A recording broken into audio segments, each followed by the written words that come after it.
Nah, ayo gimana pendapat lu, Bro? Oke, gini. Ya, enggak. Buat saya sama. Tujuannya bro, yang ditanya gua, yang ditanya aku. Yang ditanya aku sama. Aku gak Aku ngomong-ngomong. sama.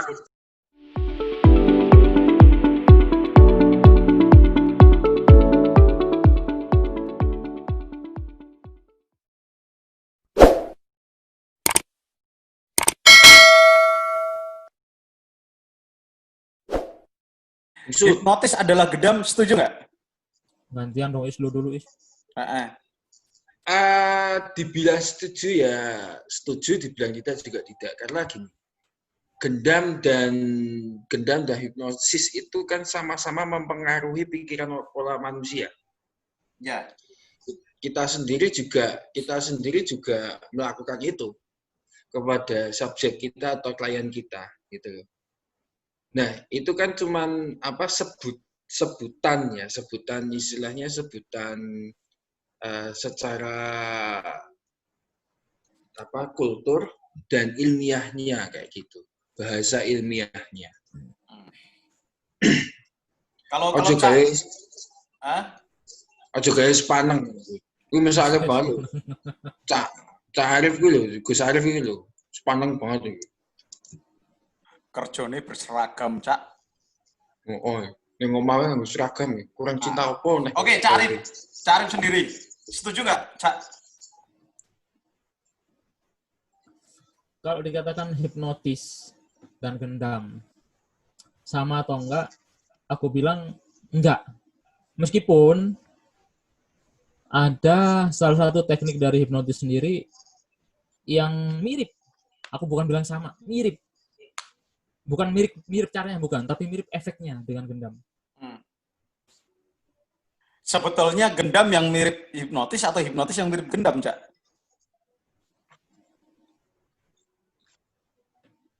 Kalau dibilang seperti itu, aku nggak bisa nentuin sih.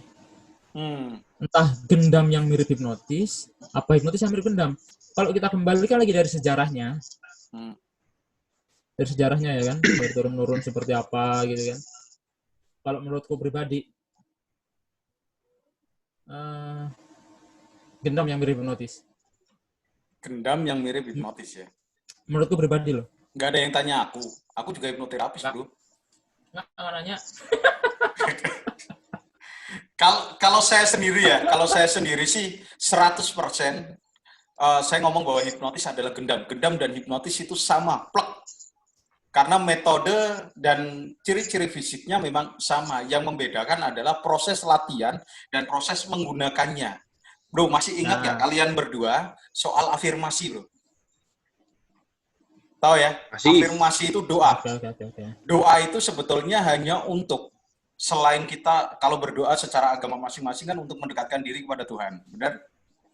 Nah, kalau afirmasi yang disebut itu dari sisi psikologis, yaitu adalah sebuah kalimat yang dirangkai sedemikian rupa yang akan membentuk energi dalam diri kita sendiri minimal untuk memotivasi kita dalam melakukan sesuatu. Benar?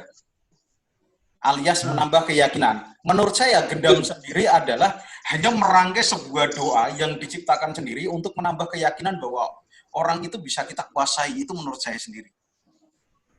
Karena di Semarang juga ada, Bro. Di Semarang ada salah satu padepokan yang sampai saat ini saya amati terus melakukan pembohongan publik dengan membuka pelatihan gendam mengatasnamakan mistis. Jadi dia menggunakan level 1 sampai level 5. Kalau teman-teman pasti tahu lah. Siapa tahu. Kancamu ya? Enggak. Facebook saya sudah diblokir, Bro.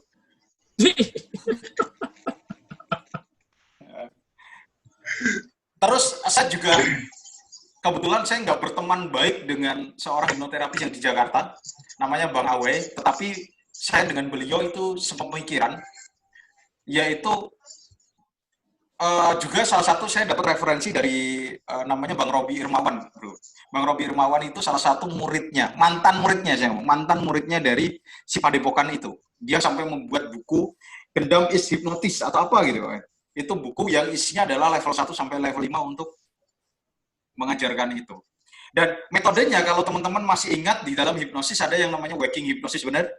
Yep. Waking hypnosis adalah teori kita atau teknik di mana kita menghipnosis seseorang atau memengaruhi alam bawah sadar seseorang tanpa melakukan proses induction tidur. Karena sebetulnya induction itu kan cara seorang hipnotis untuk membantu suyat masuk di alam bawah sadar, benar? Nah, di dalam induction ada yang namanya shock induction. Gendam menurut saya adalah shock induction disisipi dengan waking hypnosis. Masuk nggak di sini ya? Benar mungkin katanya Cak Arif bahwa gendam itu mirip dengan hipnotis. Kalau saya ngomong itu sama. Cuma mekanismenya menggunakan doa-doa itu yang beda. Dan akhirnya apa?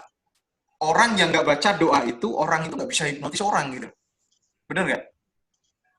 Kan kebodohan banget, bro. Ya kan? Nah, gendam sendiri, kalau teman-teman tahu, sekarang marak banget, apalagi ini Ramadan. Kalau Ramadan itu mendekati Lebaran. Itu apa sih suaranya tuh? Siapa tuh yang suara tadi? Suaranya Pak Arif. Awal. Sampai mana tadi aku ngomongnya? Gendam is hypnosis. Nah, ya itulah. Gendam sekarang banyak disalahgunakan di masyarakat. Makanya kenapa kok banyak masyarakat yang tidak percaya dengan hipnotis, tidak menyukai hipnotis, karena mereka berpikir bahwa hipnotis itu dilakukan untuk kejahatan. Nah, ya kan? Benar nggak? Kalau yang diomongkan Pak Arif, saya sedikit bisa menambahkan, kalau yang diomongkan Pak Arif, apakah hipnotis itu bisa dibuat untuk kejahatan? Pak Arif tadi menjelaskan soal masalah critical factor, benar? Filter mental yang ada di otak. Sebetulnya itu bukan untuk hipnotisnya, Pak. Jadi itu sebetulnya kan menurut saya itu dari hipnoterapi, benar nggak? Syarat sah untuk membuat sugesti itu bertahan lama, yaitu dilarang menggunakan kalimat negatif, benar nggak? Karena seseorang punya filter mental, pada saat diberikan kalimat sugesti yang negatif, dia secara otomatis akan memfilter, menolak melalui critical factor yang dia punya, ya kan? Iya kan? Iya. Benar nggak? Nah, betul, kalau itu betul. Iya kan? Ini malah saya jadi kayak ngajar nih. Ini aku tanya nih. Ya. Aku tanya nih. Ini loh, Dap. Pembicaraan ini agak terlalu berat. Sepertinya nanti takutnya para penonton ini nanti jadi bingung. Ada juga yang seperti itu.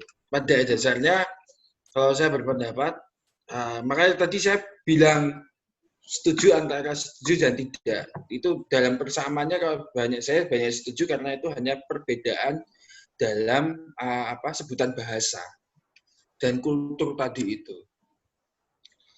Apa yang kita lakukan, apa yang kita lakukan untuk memberikan sugesti atau memberikan perintah atau mau bagaimanapun tekniknya dan sebagainya, itu pun sama intinya di situ. Yang membedakan adalah mungkin kita menggunakan teori secara ilmiahnya dan banyak yang di gendam yang di luar itu menggunakan obat-obatan. Contohnya adalah obat bius. Jadi saya sedikit cerita, beberapa tahun yang lalu saya di Lampung, tempat saya mudik, alhamdulillah saya dapat pengalaman yang besar. Bahasanya kemarin pada waktu itu adik saya itu terkena ngomongnya gendam atau hipnotis. Jadi gitu. Ketika saya telusuri, karena si adik ini ceritanya itu ada teman yang ikut dalam angkot, terus kemudian dibagi rokok, kemudian setelah dibagi rokok dia bisa ngikutin perintahnya dan lain sebagainya, akhirnya sampai terjadi pencurian sepeda motor dibawa oleh orang yang menggendam itu atau yang menghipnotis itu. Ketika saya telusuri ternyata rokoknya itu, beberapa rokok itu hampir setengah batangnya, rokoknya dari satu bungkus itu sudah diberikan obat bius. Karena saya sendiri mencium dan merasakan rasa rokoknya berbeda dan baunya juga berbeda, sehingga orang itu bisa melakukan tindak kejahatan itu di mana saja tanpa dia curiga mau ngambil rokok yang sebelah di bagian apa. Nah, itu salah satu contohnya yang mungkin membedakan kita apa itu negatifnya gendam dan negatifnya hipnotis itu di situ. Banyak orang yang kejahatan kejahatan di luar sana itu hampir 90% itu tidak menggunakan hipnotis. Hanya mengatasnamakan hipnotis atau mengatasnamakan gendam. Soalnya itu, Pak. Soalnya pada saat pelaku melakukan itu, ciri-ciri yang saat dia melakukan hampir sama dengan pelaku-pelaku kejahatan yang menggunakan gendam atau hipnotis. Benar nggak? Bukan hampir sama, Bro, tapi sama persis. Nah, benar nggak? Pakai ngobrol dulu, kenalan dulu pasti. Ya, artinya kan kita membuat self branding kita sendiri atau pre-talk kita sendiri. Pada dasarnya kayak gitu. Contoh yang sangat konkret adalah teman saya yang ada di Probolinggo ini, Gus Arif ini. Ketika dia sudah memainkan dengan menggunakan seragam polisi, siapa yang nggak percaya? Wah, ya. Ya kan? Dia sudah menciptakan brandingnya sendiri ketika dia dimanapun, Bu, iku Pak polisi sing pinter hipnotis loh. Bahkan sampai ke tingkat Polres saja percaya sama dia gitu loh. Akhirnya muncul itu ya, belief sistemnya muncul akhirnya. Belief sistemnya muncul. Apalagi kamu loh Han, kamu menghipnotis massal itu dengan tidak menggunakan embel-embel apapun gitu kan. Tidak menggunakan apapun, itu self brandingmu sendiri. Yeah. Saya pernah melihat YouTube di YouTube-nya si Gus Arif ini, dia menghipnotis para siswa sekolah hampir mungkin 100 sampai 200 orang, tapi dia menggunakan baju polisi. Sopo sing arep nih? Pertanyaan gue. Berapa? 200 ya? 200 ya? 200 berapa? Itu ada itu. Itu ada di YouTube-nya M2 Channel, itu ada itu. Bro, udah lihat videoku, Bro? Udah lihat videoku 6.000 orang, Bro? Nah, itu kan yang membedakan kan di situ kan. Kamu membangun trust kepada 6.000 orang, dia membangun trust menggunakan seragam. Kayak gitu loh. Makanya nggak usah pakai seragam kalau main hipnotis. Orang takut. Dan saya kan juga membuat brand image saya di Jogja ini kan juga saya yang rambutnya gondrong, brewokan dengan kaos preman gitu. Ya, hampir seperti preman. Katok compang-camping, katok jeans yang bolong, sendal jepitan, dan lain sebagainya. Dan itu menjadi brand image saya. Mana ada preman yang takut wajahmu kayak gitu loh.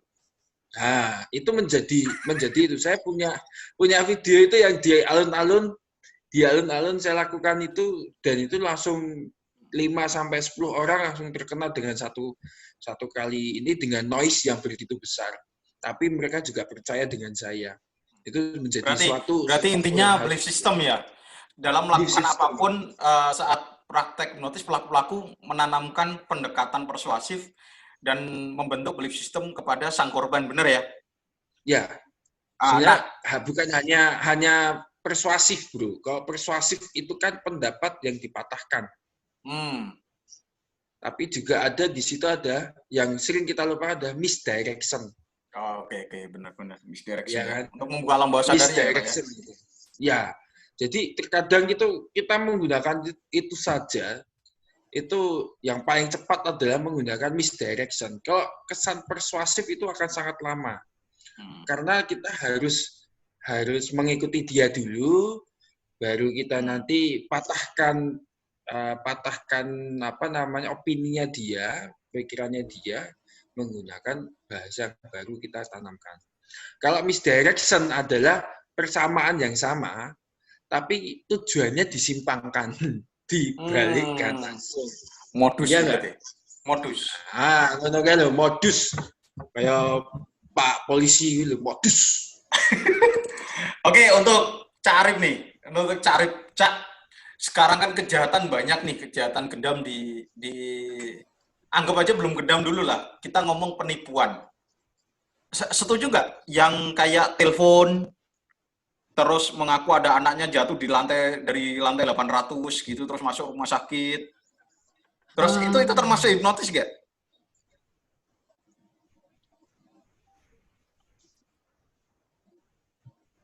Halo. Gimana? Yo. Putus. Oh, putus. Enggak, cintaku nggak putus, Pak. Santai aja.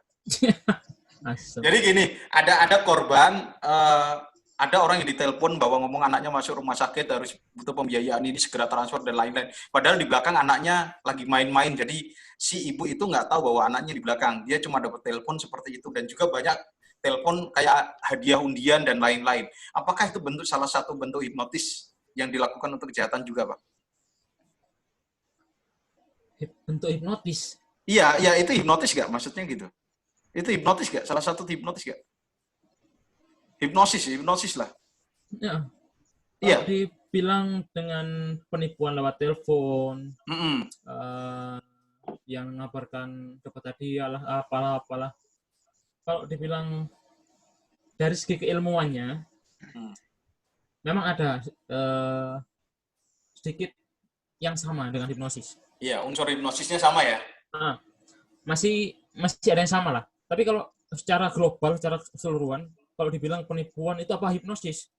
Ya enggak, pasti enggak lah. Ya bukan. Ya, bukan.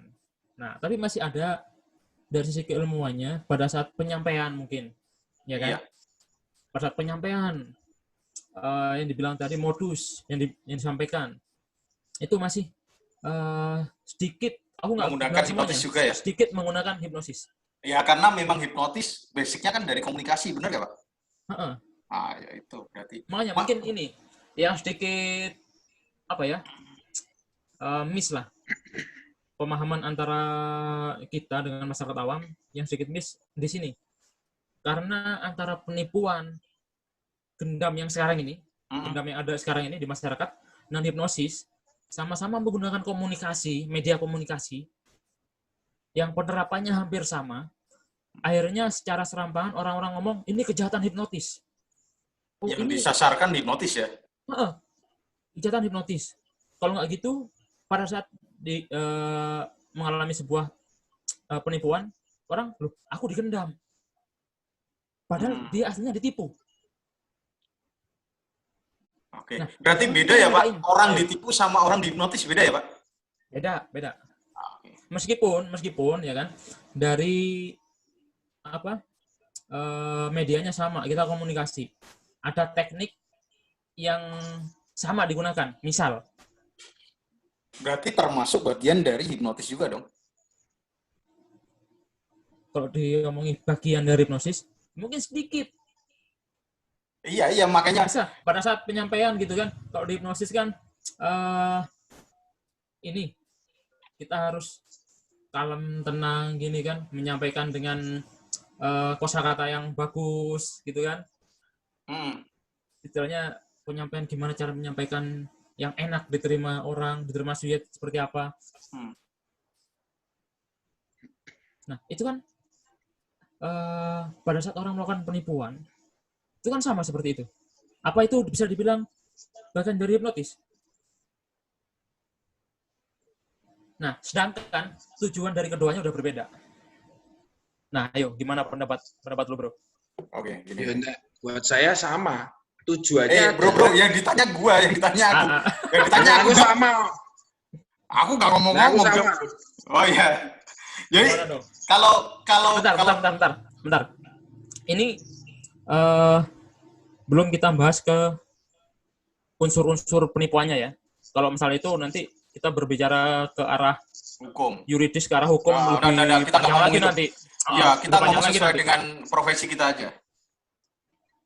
Nah, gimana menurut lu tuh? Jadi kalau menurut aku sendiri ya, Cak ya, pada sebetulnya justru lebih daripada 50% segala penipuan, jika itu mengandung kata modus, berarti mengandung komunikasi. Selama menggunakan komunikasi, berarti ada unsur hipnotis di situ. Karena satu, untuk membuka suatu alam bawah sadar, itu kan mekanismenya banyak. Caranya juga banyak.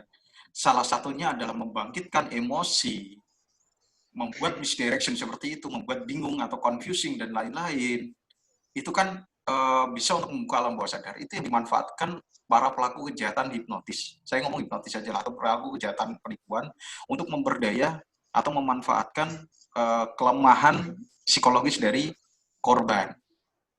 Itu bagi saya. Tapi kembali lagi sama, memang ada teknik-teknik tertentu dalam hipnosis yang digunakan itu.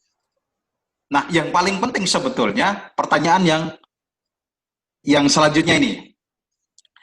Bagaimana caranya agar kita secara orang awam terhindar dari pelaku kejahatan hipnotis di jalanan, gedam di jalanan, atau penipuan di jalanan?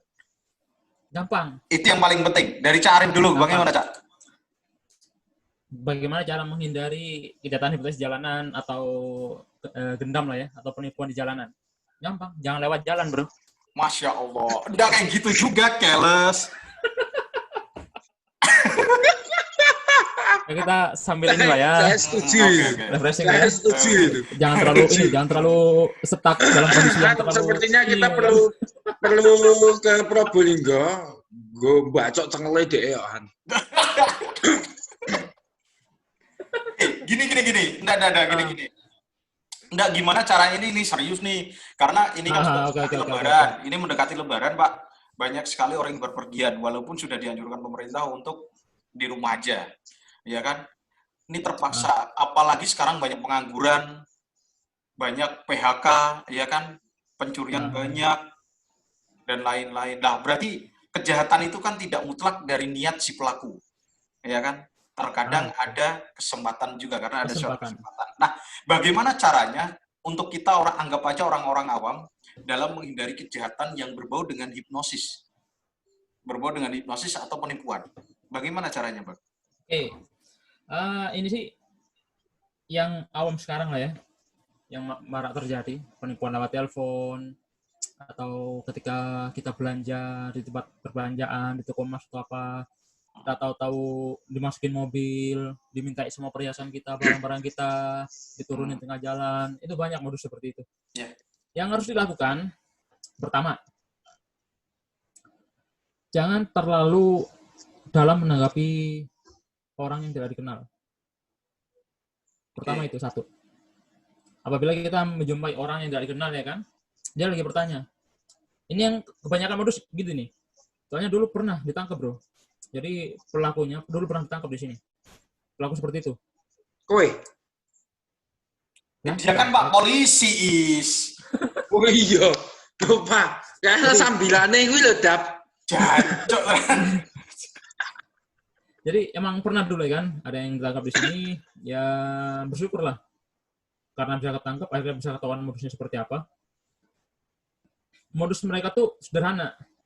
Mereka tinggal pura-pura kesulitan, mereka pura-pura kehabisan pulsa, minta tolong sama ibu-ibu, targetnya pasti ibu-ibu, wanita, pasti itu. Mereka pura-pura kehabisan pulsa, minta tolong, ya kan? Akhirnya pinjam-pinjam HP seperti ini. Nah, naluri seorang manusia, bro. Pasti ketika ada orang yang membutuhkan, kita terdorong untuk menolong. Satu, ketika ada sebuah momen atau mendengar informasi yang membuat kita kaget, itu adalah sebuah reaksi dari tubuh kita untuk melakukan sebuah pertahanan diri. Kaget. Misal, dikabari, maaf Bu, dengan Ibu Putri ya, misalnya, Ibu Putri ya, anaknya tadi kecelakaan gini-gini. Kaget tuh. Itu normal. Terus? Orang kaget itu normal. Sebagai reaksi dari tubuhnya. Mendengar berita yang nggak enak gitu. Nah, pada saat orang-orang seperti itu, entah kaget, entah bingung, nah itu yang dimanfaatkan, momen-momen seperti itu yang dimanfaatkan. Nah, jadi yang pertama tadi, apa tadi pertama? Oh ya Allah. Nah, kan Faiz ya, aku ngetes bro. Faiz orang nyimak kok. Nyimak. Apa tadi apa yang pertama? Ya, maksudnya gini, menghindari kejahatan hipnosis ya. Oke. Pertanyaanku hanya simpel, Dap. Kenapa harus perempuan? Kenapa tidak seorang laki-laki? Nah, gini, bentar. Nah, aku jawab sekalian. Bentar, suwe ora apa-apa. Yo. Yang pertama tadi kan, kita jangan terlalu mendekati terlalu dalam ketika bertemu dengan orang asing. Orang yang tidak kita kenal. Satu. Yang kedua, mulai latih diri untuk cooling down. Dalam artian gini. Cooling itu dingin, down itu bawah. Berarti di bawah dingin. Nah, mendinginkan yang di bawah, bro.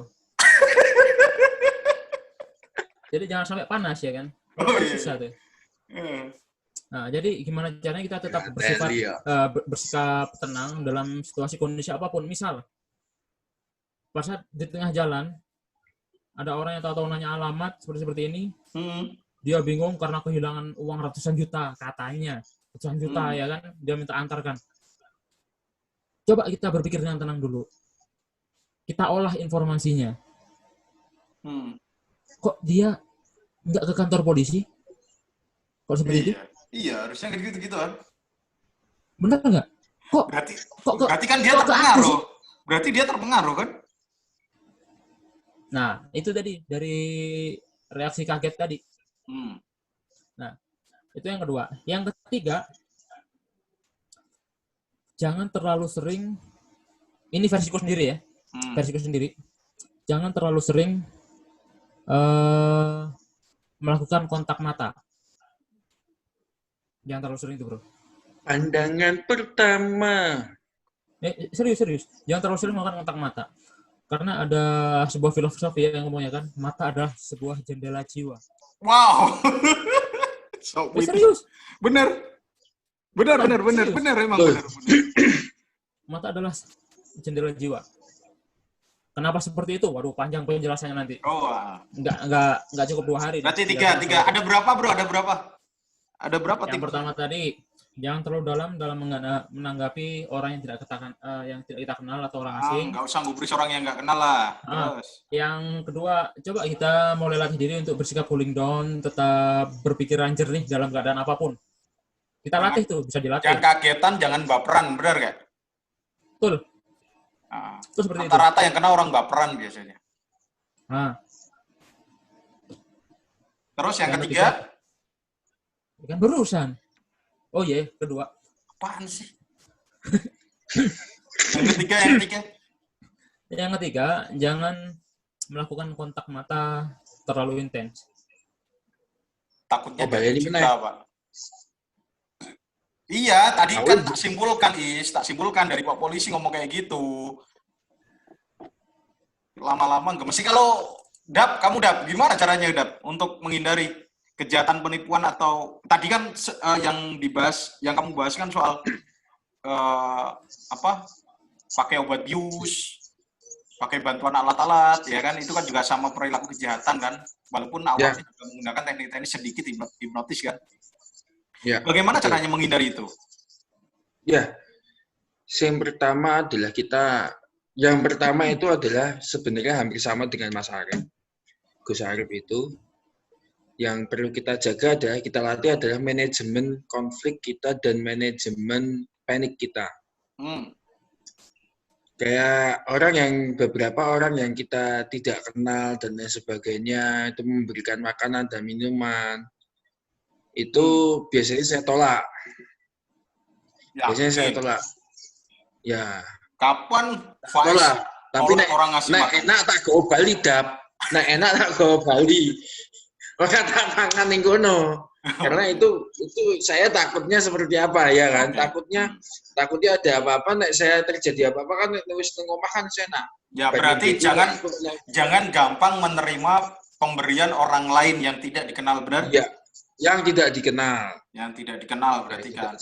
Tidak dikenal, oke. Bentuknya apapun itu, air putih, mau minuman apapun juga. Apapun itu. Karena biar aku diajari karo guruku yang pertama, kita tidak boleh terlalu fokus. Oh, yang kedua itu yang kedua ya, berarti ya? Yang pertama itu, yang kedua, kita tidak boleh fokus. Oh.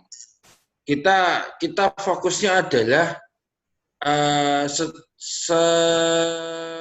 sebisa mungkin, seminimal mungkin kita fokus ya ke tempat yang lain ataukah bisa mengajak ngobrol untuk mengisi kekosongan dan berarti secara tidak langsung setiap ada orang yang memfokuskan untuk ngobrol dengan kita yang tidak dikenal, kita alihkan aja ya, mengalihkan ya. Ya, betul.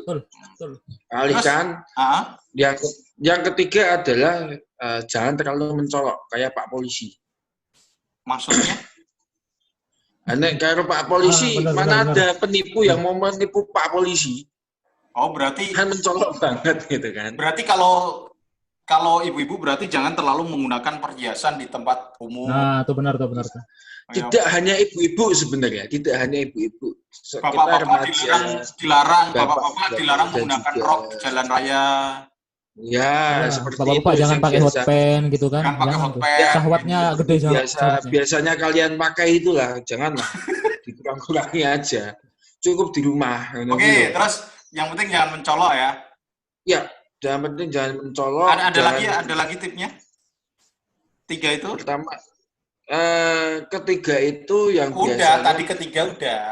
Ya, ketiga itu. Itu loh, nganggu itu. Dan nganggu itu.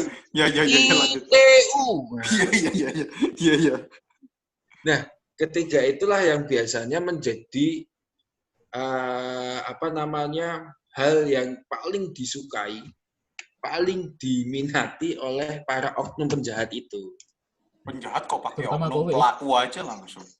Ya, aku mesti so iso kowe aku mencurigakan nih wajahmu kok kriminal nih. Oke, berarti 3 itu ya. Tambahan. Apa? Itu tambahannya teh wae rasa kakek. Aku tambah gula. Apa, Cak? Nah, enggak serius. Ini tambahan. Selain yang diomongin Faiz tadi, benar banget tuh. Jadi jangan terlalu mencolok apabila kita di tempat-tempat umum ya kan. Perhiasan, barang-barang atau gitu. Yang selanjutnya tambahan dari aku, apabila kita membawa barang berharga terlalu banyak, memang terpaksa tuh udah. Misal kita mau ambil gajian karyawan kita tuh, nggak mungkin ambil 1 juta, 2 juta, nggak mungkin. Pasti kita ambil puluhan, ratusan juta. Nah, dari situ ini sarannya sih, jangan segan-segan minta tolong sama polisi. Oh, iya. Ketika kita dihadapkan dengan suatu kondisi yang mengharuskan kita membawa barang berharga, pengawalan uang maksudnya. Dalam kondisi banyak, gitu kan? Pengawalan maksudnya. Itu dan polisi perlu itu. Siap untuk itu. Ya. Nah, itu salah satu juga. Banyak orang nggak tahu. Banyak orang yang nggak tahu. Banyak orang yang istilahnya menggampangkan. Gampang no bro, ngendeng no. Alah, gue ini tok cedek. Alah, deket kok. Dia nggak mikir kejahatan ada dimanapun ya, mengintai ya. Nggak mikir kejahatan dimanapun. Mungkin di situ lagi sepi. Tapi dia nggak mikir bahwa dia ini memunculkan kesempatan untuk adanya kejahatan tadi.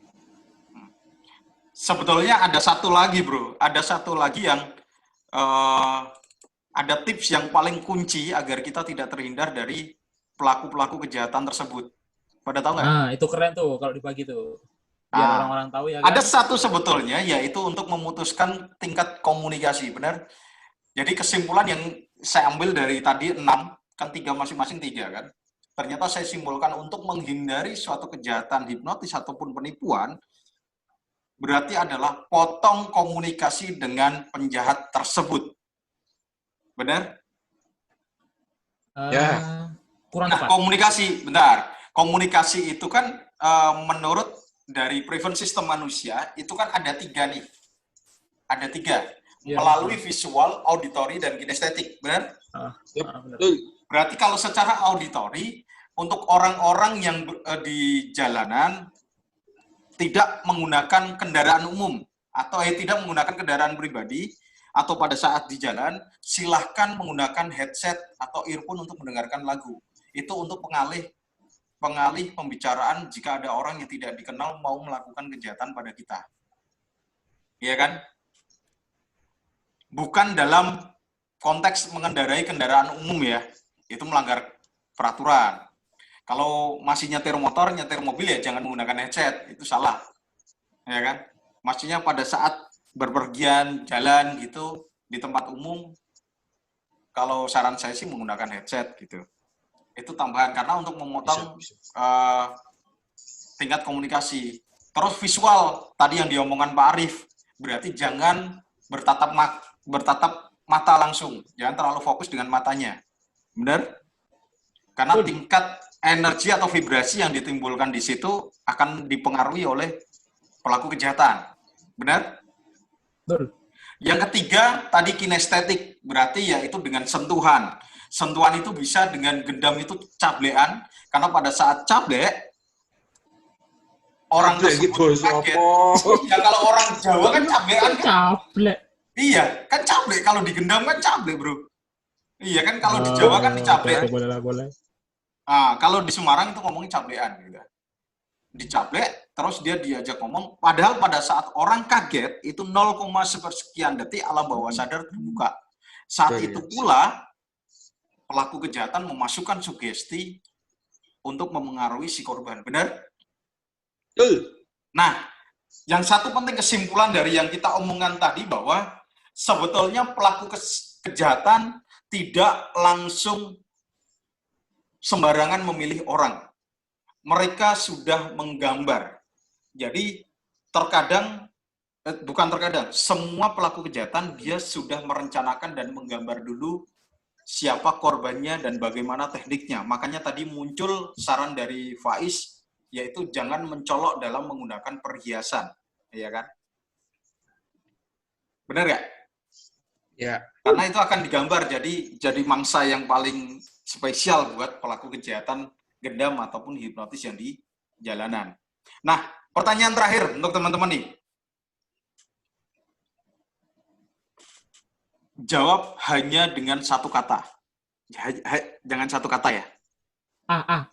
Oh, satu kata. Satu kata itu satu huruf. Oh, gitu. Kok satu kata satu huruf? Kok ngendi satu kata satu huruf nih? Enggak, tadi loh, Pak Carif itu kan jawabnya A, itu kan satu huruf, bro. Loh, kalau A-nya banyak?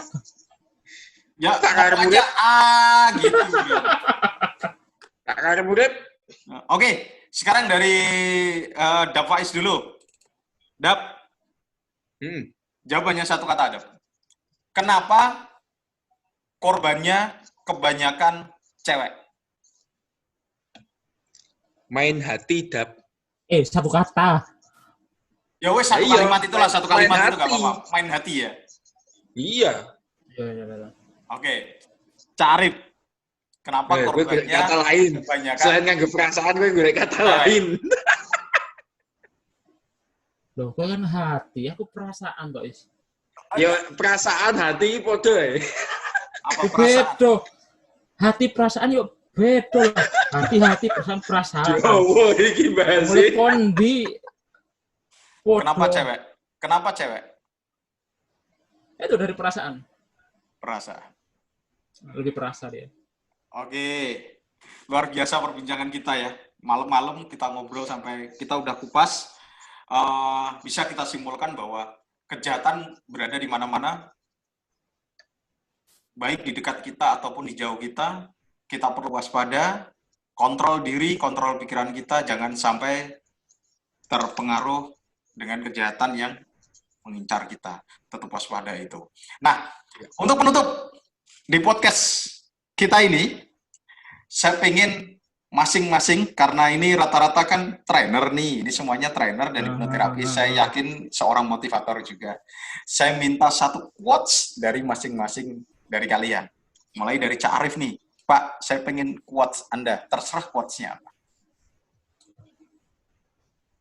Tapi sebelum aku ngasih quote, aku pengen ini bro, benerin yang tadi. Apa? Yang tadi tuh. Tadi kan orang-orang ceramah. Dilut tok is. Ojo sensi kok iki. Apa? Miku medek Dap. Mentang-mentang paling gede sensi dewe. Monggo, silakan. Nah, jadi gini, yang aku luruskan tadi ya kan. Untuk berkendara menggunakan headset gitu kan. Itu sebenarnya nggak apa-apa, bro. Yang penting kendaraannya masih di garasi. Masya Allah, ya Allah, bener kayak itu toh. Sabar. Iya, itu benar tuh. Besok tak SMS sendiri, Pak. Oke, untuk quote-nya ya kan. Oke. Mungkin inilah banyak orang udah paham istilahnya, untuk apalagi kalangan Probolinggo, Jawa Timur ini mungkin udah paham dari quote-ku. Singkat, jelas, mungkin nggak padat. Buang-buang waktu. Wis itu wis. Nah, jadi gini, quote dariku. Berhati-hatilah dengan pikiran Anda. karena suatu saat akan menjadi kenyataan. Wow. Cie.